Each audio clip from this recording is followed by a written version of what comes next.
Јавноста упорно е во исчекување на извинувањето од министерката за финансии Гордана Димитриевска-Кочовска и не попушта со реакциите и по една седмица откако беше сведок на навредливите тонови во собранието.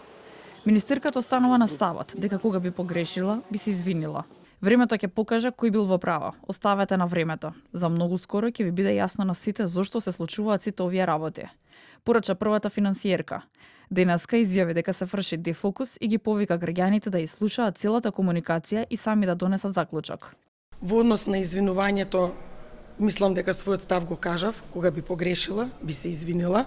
Воопшто немало ништо, ниту тенденциозно, ниту некаква намера. Јас зборував за трошоците за живот и врз основа на тоа не би сакала да коментирам понатаму на таа тема. За мене, нели како што кажав, тоа е затворено, ќе видиме. Но би замолила една работа. Граѓаните да бидат стрпливи, да почекаат малку.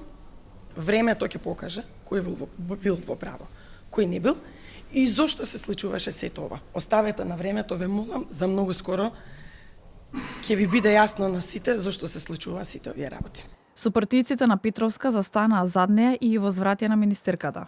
Се лаже Кочовска ако мисли на времето за да се заборави незината ароганција, незините навредливи дискриминаторски изјави кон жена.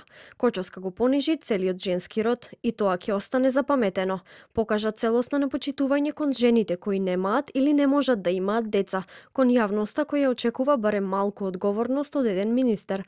Жално е што токму во овој месец кога се одбележува меѓународниот ден на жената, нема никакво чувство за почит кон жените, нема доблест да признае грешка, да се извини и даде оставка. Пратеничката Славијанка Петровска веќе поднесе представка до Комисијата за спречување и заштита од дискриминација, за понижување и дискриминација по основ на брачен и семеен статус. Бара Комисијата да утврди дека во одговорот на Министерката за финансии Гордана Димитриевска-Кочовска извршила дискриминација кон неа. Според Петровска, министерката извршила навреди, дискриминации врз илјадници жени во државава кои од своји лични причини немаат деца или одлучиле да немаат деца. Но тоа не значи дека тие немаат право да зборуваат за животниот стандард, грижата за децата, нивно воспитување.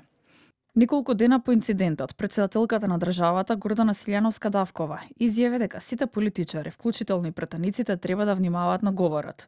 Посочи, не е лошо човек понекогаш и да се извини.